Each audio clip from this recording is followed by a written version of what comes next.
Voilà, je m'appelle Madame Ramatoulaye Diallo. De base, nous, on avait une association qui s'appelait un collectif des marailleurs et exportateurs du Sénégal. Mais chemin faisant, on a migré aujourd'hui en un syndicat des marailleurs et exportateurs du Sénégal sous l'égide de la CNTS. Pourquoi nous avons vu la nécessité de migrer en un syndicat? C'est parce qu'on sait qu'avec un syndicat, on aura plus de visibilité, plus d'écho, et on pourra mieux aussi poser nos revendications, tout en précisant que d'habitude, les syndicats sont connus pour être des revendicateurs. Nous, ce sera certes un syndicat de revendication, mais ce sera aussi un syndicat qui va innover. Comme qui dit, on est dans une période de rupture dans ce pays. Nous, on sera un syndicat qui va venir avec des propositions et des solutions. Parce que nous sommes des professionnels du métier,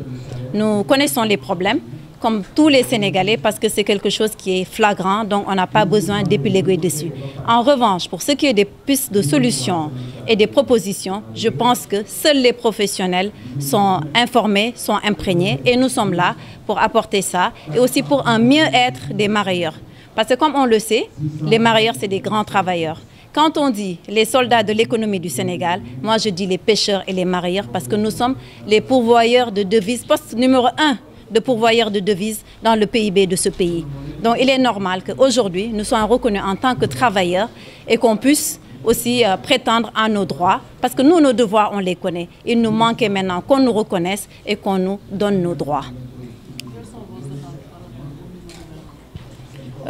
Comme je le disais en préambule, ce nouveau gouvernement est arrivé et ils nous ont vendu un super projet, un projet de rupture, et nous on les prend au mot, et c'est pour cette raison que nous on a pris cette brèche pour se mettre en syndicat et être dans la rupture avec eux, pour leur dire que nous sommes des gens qui nourrissons la pêche, mais nous ne nous nourrissons pas de la pêche. Et aujourd'hui, il est temps qu'on nous reconnaisse. Parce qu'il y a beaucoup d'acteurs. La famille de la pêche aussi, elle est grande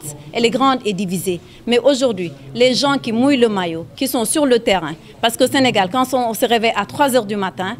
il y a des travailleurs dans ce pays, certes. Mais les seuls travailleurs qu'on rencontre sur les routes à 3 h du matin, c'est les marailleurs du Sénégal. Donc pour cette raison, je pense que l'État, et puis aujourd'hui, ce nouveau gouvernement, on a envie, parce qu'on a eu des assises de la pêche. L'ancien régime avait parlé d'un conseil présidentiel de la pêche qu'ils n'ont jamais posé depuis 2021. Aujourd'hui, nous, en tant que nouveau groupement nouvellement installé, créé aujourd'hui ce 25 avril 2024, nous appelons aux grandes concertations de la famille pêche, du pêcheur de la plage, des marailleurs, des femmes transformatrices jusqu'aux exportateurs. Parce que quand on parle d'exportation, il y a des gens qui rigolent. Ouais, les exportateurs, c'est eux qui amènent tout le poisson à l'étranger, on ne le mange pas. Mais il faut que les gens sachent que dans la pêche, il y a une partie qui est dédiée à l'approvisionnement des ménages et le marché local. Il y a aussi une partie qui est dédiée à l'export. Parce que avant qu'on ne parle de pays de pétrole et de gaz, le Sénégal est un pays de pêche d'abord, avec ses 718 km de côte. Et quel que soit l'apport que le pétrole va nous apporter ou le gaz, ce sera certes des devises, mais il faudra encore qu'on aille chercher le poisson. Et on sait que le pétrole et le gaz sont des énergies fossiles qui sont soumises aussi au diktat. Et nos États peuvent être aussi à la soumission des États et des acheteurs. Alors que le poisson, c'est une sécurité alimentaire. Tous les peuples en ont besoin. Donc nous attendons aujourd'hui qu'on soit un interlocuteur valable et reconnu par les nouvelles autorités, parce que nous avons de la matière, nous avons des professionnels, nous avons des intelligences, et nous venons avec des propositions, parce que nous avons fait des mémorandums, ce n'est pas la première fois qu'on a déposé, mais qui ont été mis dans les tiroirs,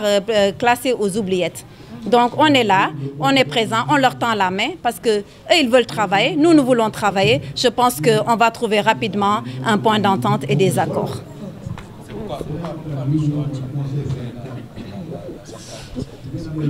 Bon, c'est un choix en fait qui n'est pas prémédité. Comme je dis, des fois, c'est Dieu qui fait les rencontres.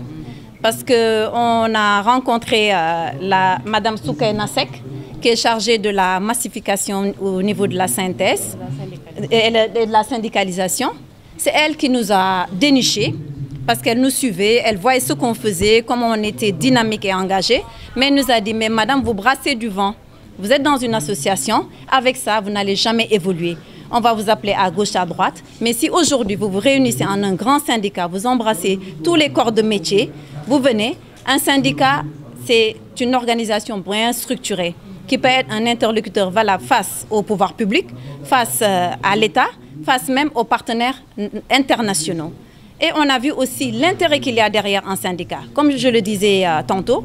on est des grands travailleurs, on n'a jamais eu droit à une sécurité sociale. Quand on tombe malade, nous nous soignons nous-mêmes. On n'a pas de coopérative d'habitat. On a des cités de tous les corps de métier dans ce pays. On n'a jamais entendu citer des molles, des pêcheurs, ni citer des marailleurs. Donc on s'est dit, il est grand temps, on va poser les jalons et baliser pour aussi la génération future qui veut venir et intégrer ce métier-là. Et la synthèse nous a ouvert la porte, nous a tendu les bras et ils nous ont même encouragés, incités à venir. Hein, parce que je dirais même que c'était du harcèlement, Madame Seck. Hein. Ouais, elle m'a dit, non, non, non, il faut que tu viennes. Quand tu vas t'imprégner des textes, vous saurez l'intérêt qu'il y a dedans. Et après avoir vu tout ça, on a foncé. Et aujourd'hui, on est là, en ce jour qui est un jour à marquer d'une pierre blanche. Parce que ça, comme disait Louis Armstrong, un premier pas pour l'homme, un grand pas pour l'humanité quand ils sont allés sur la Lune. Et aujourd'hui, dans le secteur de la pêche, je crois que nous sommes aussi dans cette même dynamique. Pardon? maa ngi tudd Madame Ramatoulaye Diallo ñu nekkoon nag ñun ay association yu bari di yëngu ci napp ak mariage ñu dem jamono di dox àddina tam di dox dëkk bi di dox am coppite am aussi ñu ñu woo tette ñu si muy centrale synthèse bu secrétaire général Mody Guiro bi jiital jigéenam bii nga xamante ni moom moo yore syndicalisation ak massification ñu daal di nuy woo ne ñu ah yéen de ñu ngi leen di gis fu ne mais li ngeen topp ni baax na de mais doo leen ci gis njëriñ faaw ngeen ñëw ñun ñu boot leen ngeen ñëw affilié wu si ñun ngeen créer seen centrale seen syndicat ñu daal di tamit gis loolu gis si njëriñ daal di woo suñu ay mbootaay pour xamal ne nag tey jotaay bi tey maa ngi kii parce que sànq waxuma ko ci nasaraan di nuyu di ndokkeel di sargal di leen gërëm suñu délégation yi nga xamante ni ñàkkum jënu Sénégal moo taxoon ñoom ñëpp ñu daw dem Gambie ñi nekk Mauritanie ñi nekk Bissau waa Cap Skirring ñoom daal dañoo bàyyi seen ay yitte yëpp ndax ku xam mareyeur munoo ko woo bëccëg mu ñëw wuyu si la ndax xaalis la ñuy wër suñu xëyee 5 heures du matin 3 heures suñu quitté seen kër yi ñu nga ca marché au poisson yi wala ci tefes ya di jënd jën di jaay ba 11 heures dem nañu tëddi taluñu Sorano taluñu Grand Théâtre taluñu Mbeeraay liggéey la ñu xam donc bañ ñu woowee ci li ñun tam ñu sawar ci lool ñoom it ñu fédéré leen ñoom ñëpp ñu ñëw waa Banjul tey ñoo fi jiitu 8 heures lañ fi egg si nelawuñu waa Casamance Cap Skirring Lompoul Jifeer maanaam 718 kilomètres de côte yi kenn desul waaw Ziguinchor Cap Skirring Lompoul Jifeer Mauritanie ñëpp a ñëw di leen remercier xamal leen ne daal da wolof daf tàmm di léeb naan ah géej de amul banqaas wante bés ni ki tey kii di mool di mareyeur ak mareyeur exportateur fii mooy seen banqaas ndaxte lu ñu naqari lu ñu bëgg a lijjanti lépp lu ñu bëgg a dox bu ko làqarti bu ko dindi lëcc a lëj fii la ñuy ñëwee lijjantee ko fi ba pare nag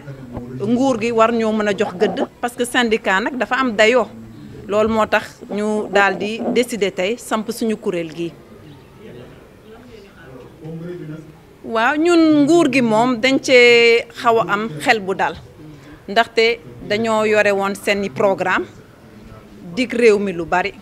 secteur bu ci nekk aussi ñu dig la lu bari ñu yaakaar ne ñoom tamit dañoo ñëw aussi pour kat fomp ay rongoñ dindi fi injustice ñun soo gisoon ñun ñu sampoon suñu kuréelu association dañoo xëy nguur gi daal di yàq suñu ay carte liggéeykaay ne yéen warule naa liggéey fii ci Sénégal ndax état du Sénégal dafa def ay erreur ci ay décret ñu ne leen ah erreur de su amee même soo demee yoon justice fañ lay àttee erreur su amee justice da lay jox accusé so donte sax yow yaa tooñ dañ lay jox bénéfice du doute donc état du Sénégal su juumee ñoom dañ ñoo waroon defaral ay mesures d'accompagnement war ñoo jox ndàmpaay mais loolu yëpp amul te décret ñun moo ñu tënkoon de directeur boo xamante ni moom daa outrepassé ay pouvoir am jël circulaire daal di dàq décret loolu moo tax ñu def association ba egsi fii tey ci syndicat te yaakaar naa syndicat bi tey ak nguur bi taxaw di woote rupture te ñun ñu ñëw aussi nekk nag ñoo xamante ni mosuñoo bénéficier ñun ñooy acteurs yoo xamante ni dañoo gëm loo xamante ni mooy entrepreneuriat ak investissement xaaruñu état financé ñu xaaruñu FONGIP xaaruñu DER suñu ay kër la ñu tayle suñu ñaqu bopp di ci liggéey ñu xëy yàqal ñu suñu liggéey. Donc yaakaar nañ ne état bi su ñëwee ñun on est des acteurs tout neufs, on est vierge de tout passé, amuñu passif, war nañu mën a nekk ay interlocuteurs valables mën a wax ak ñoom wax leen fu muy méttee parce que li ne fàng moom ñëpp gis nañ ko mais la ca biir ñun ñoo ko xam. ñun ñoo leen ko mën a wax ba pare yore ci ay piste de solution proposer leen ko suñu géej gi ñu fas yéene aussi li nit yi di bañ a dégg parce que nag dañoo am ay ñoo xamante ne dañoo bokk ak ñoom géej gi ñu dëkk fii Sénégal parce que dañ naan aussi bateau étranger bateau nangam moom la ñëpp di ŋaññ di ko ŋawti ŋawte mais napp gi aussi dafa am ñu fi nekk di ko yàq te loolu il faut géej gi ñu d'accord ñun ñëpp que dañ koo war a teg mu noppalu. Pour géej gi nag noppalu il faut état bi am lum ñu créer ci booru tefes yi te ñun solution boobu yor nañ ko parce que culture algue biñ koy dugal ci code de pêche fii Sénégal ñun ñoo ko proposé en 2017 bi ñu demee réunion DOPM benn réunion révision de la profession des mareyeurs ñun ñoo ko proposé te li tax ñu proposé woon introduction wu algues yi dañoo gis usine de farine de poisson yi ñëw fees fi dell te ku ne farine de poisson mooy ñu ngi defar ay farine pour dem dundalaat ay jën ca Chine ay porc ay maanaam mbaam xuux ca Chine wala di ko def ay fertilisants seeni ay tool te ñun ñu war a lekk malien bi war a lekk Bissau Guinéen bi war a lekk te xam naa ne gouvernement bi dinañu fekk si loolu ndaxte ñoom dañoo bañ nañ sax ba ministère des affaires étrangères dañ koo changé ne ministère de l'intégration africaine su ma juumulee et des Sénégalais jàppuma sax terminologie bi donc ça veut dire que ñoom dañoo privilégié fu mu nekk ni benn partenariat sud-sud donc mënuñoo seetaan ñun li nga xamante ni mooy suñu sécurité alimentaire ñun les pays pauvres dits pauvres ñu koy jël di ko def ay farine de poisson ñu proposer algues yi su ñëwee dinañ ci am farine de poisson ñun ñu mën a def suñu pisciculture bu am maanaa mën nañ cee def ay algues yoo xamante ni dañ koy exporter pour ñii di exporter jën boobaa dinañ mën a d'accord géej gi noppalu ñu def ko ay algues mu dem ci Asie nga xamante ni mooy seen nourriture zone de guerre yi gars yi utiliser ko def ko ay spiruline pour les enfants malnutris ak ñi nga xamante ni ils sont en condition de dénutrition avancée donc loolu ñun ñoo ko proposé amaat yeneen yoo xamante ni mun nañ koo proposé si géej gi ak ay côté Foundiougne ak fu ne fi nga xamante ni dafa am ay bras de mer bu boobaa suñu nekkat mool yi nañu dem tëddi géej gi dina am lu mu leen jural te demuñu yàqi géej gi foog naa dinañ d'accord mais nit mënoo ko tere lii ba pare doo ko jox lu mu dundee wala wan ko yoon bu muy jaar pour mu am lu mu dundee te xam naa état bi ñoom fu mu nekk ni ñu am ay solution ak ay proposition ñoom rek la ñuy wër te ñun ñu ne on est là pare nañu pour parce que ñun Sénégal moo ñu ñor soo gisee ñii ñëpp dawoon dem parce que dañoo gisatul seen bopp ñu xëyaat tey ñëw fii ci syndicat bi parce que xam nañ ne syndicat bi kat bi ñu tàmbali tey si bismillahi rahmaani rahim suñ si yàlla eggalee ci alhamdulilahi rabbil alamin seen mbébét yëpp dinañ ko ci saafara dinañ ci gis seen bopp.